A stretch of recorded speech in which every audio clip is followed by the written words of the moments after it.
मंच में उपस्थित गणमान्य व्यक्तिमन और वीर बिरसा मुंडा क्लब का सदस्य मन, ओकर ऑफिस बेरर मन और यहाँ बैठल सब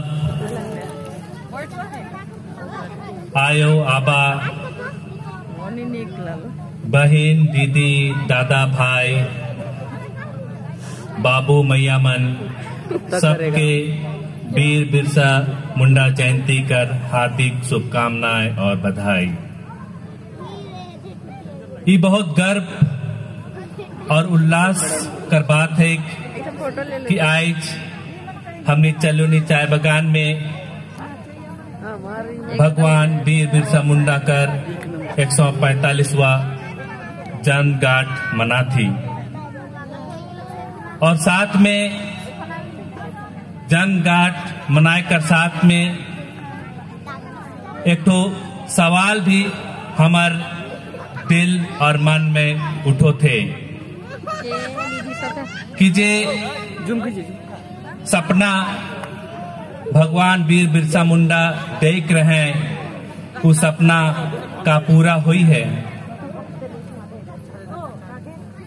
जे आशा और किरण अपन समाज में आने के लिए लड़ाई लड़ रहे हैं, हमारे वीर बिरसा मुंडा वो सपना का पूरा हुई है। वो आशा, वो रोशनी, वो प्रकाश का हमारे समाज में आ है।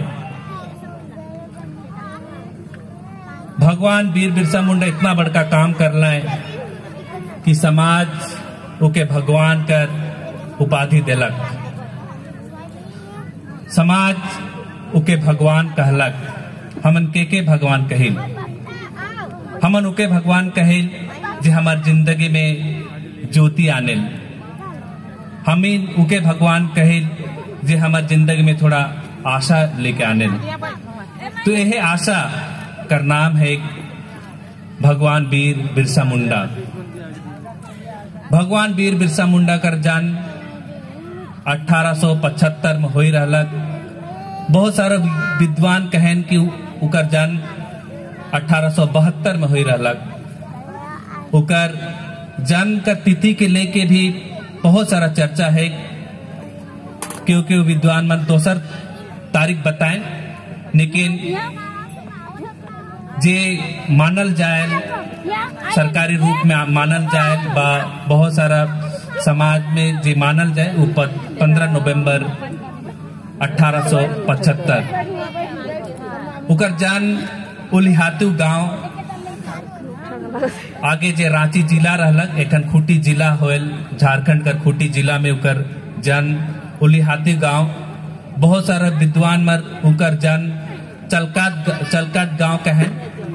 तो दुयो गांव उलिहातू और चलकात कर बीच में क्योंकि कोनो सोर्स कहे कि उलिहातू, कोनो सोर्स चलकात कहे। खैर वीर बिरसा मुंडा का जन्म कहीं भी हो, कहाँ कितना भी तारीख हो, कितना भी सन हो, लेकिन एक बहुत बड़का छाप आदिवासी समाज कर ऊपर छोड़ है। पूरा देश कर ऊपर उकर प्रभाव है और विश्व में भी उकर नाम है।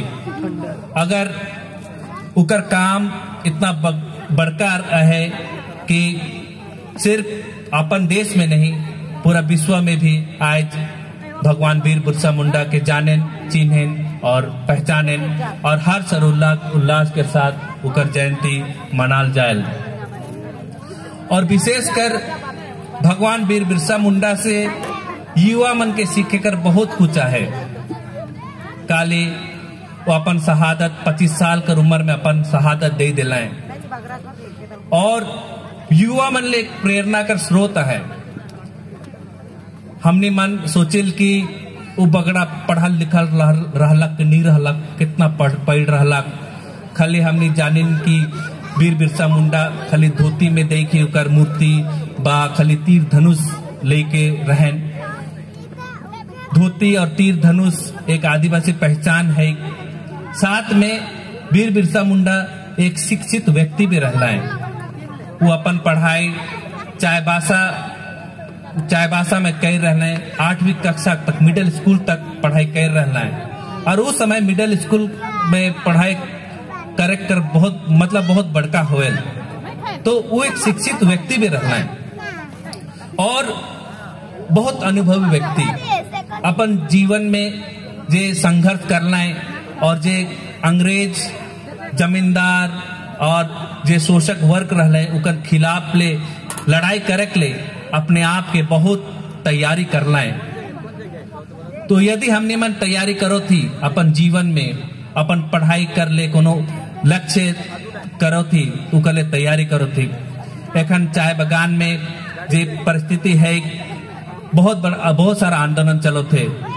दैनिक मानदेय बढ़ाए कर 166 रुपए से बढ़ाए कर उकर आंदोलन चलो थे और भी आंदोलन चलो थे। जमीन कर पट्टा कर ले आंदोलन चलो थे।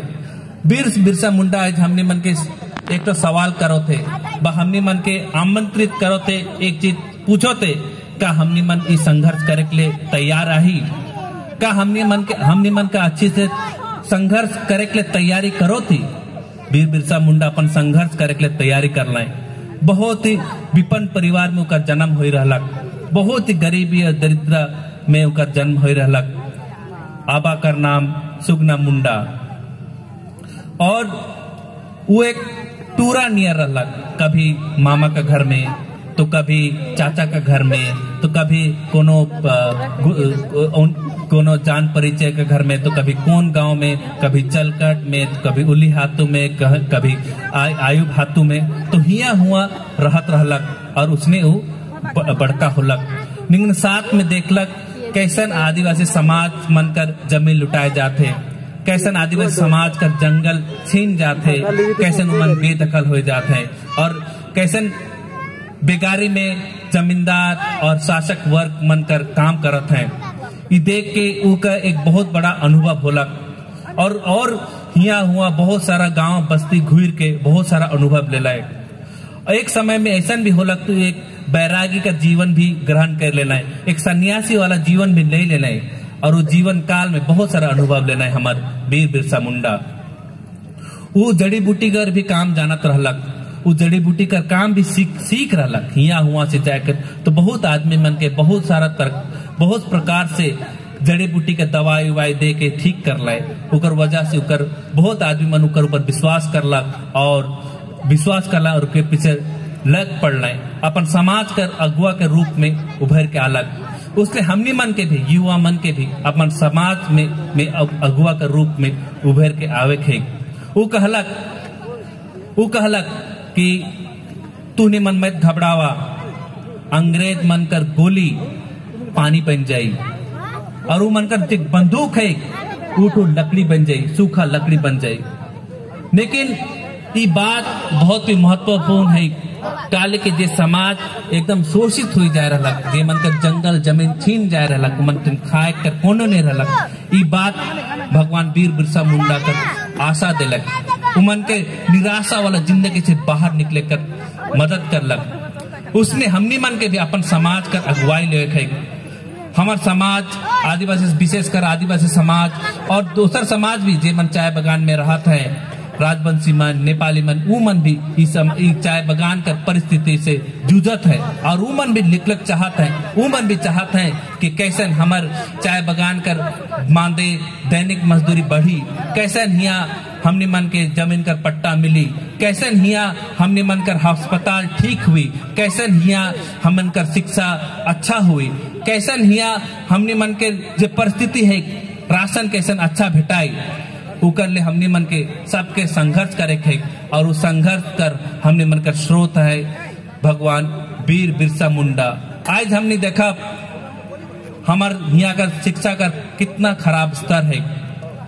हमने मन देखा कि हमने मन कर यहाँ हॉस्पिटल कैसन है, छोटे छोटे बीमारी ले भी यहाँ अपन यहाँ दवाई ठीक से नखे, छोटे छोटे इलाज ले सिलीगुड़ी जाए खोल बा कलकत्ता जाए खोल, ऐसा काल ऐसा होए। अगर आज हमने मन कर आजादी कर बहुत साल हो, 1947 में आजाद हुई है, लेकिन अगर ये आजाद भारत में अगर के गुलाम है तो मन चाय बगान कर नागरिक मन आज भी आजाद भारत में गुलामी वाला जिंदगी जियो थी, और विशेषकर आदिवासी आज भी गुलामी वाला जिंदगी जियो थी। हमने मनकर जमीन छिनाए जाते, हमने मनकर जमीन लुटाए जाते, और ये सब बहुत गैर कानूनी तरीके से होते, कोनो कानूनी तरीके से नहीं। बहुत सारे सरकारी प्रावधान है जिकर में देवाला है कि आदिवासी मनकर जमीन के किने नहीं पा रहे, लेकिन कैसन कीन लेवत है उके कमिश्नर लेवल कर, जिला कर कमिश्नर का लेवल कर परमिशन लगे जमीन किने के लिए, लेकिन फिर भी कैसन बेचाए जाते, के परमिशन देते, कैसन होते ये सब। तो हमने मन के ये सब का मूल्यांकन करे के, हमने मन के तैयारी करे के, नहीं तो वीर बिरसा मुंडा 5-6 साल का तैयारी कर लग अपन आंदोलन शुरू कर ले। सब 1894 का बात है, वो छोट का चाईबासा में कर जिला कलेक्टर में जा रहा है वीर बिरसा मुंडा, कुछ आदमी गांव कर आदमी मन के लेके कि जमीन कर फॉरेस्ट कर कुछ पैसा नहीं देवा थे, उके लेके वहीं से वीर बिरसा मुंडा का आंदोलन शुरू हुई है, और बाकी सब चीज इतिहास है। तो आज हमने मन जानो और भी गणमान्य व्यक्ति मना है मंच पर उमन कर बात सुनो, और वीर बिरसा मुंडा कर से प्रेरणा नो, सीखो, और बहुत सारा चीज है जाने के लिए, सीखे के लिए। और मैं यह बात कह के अपन अंत करो थोन, अपन बात अंत करो थोन, और अंत में सबके हार्दिक शुभकामनाएं और बधाई। वीर बिरसा मुंडा क्लब के सभी सदस्य के धन्यवाद देवत हूँ, और चलुनी चाय बगान के सभी सदस्य को धन्यवाद देवत हूँ। सबके हुल जोहार, जय आदिवासी।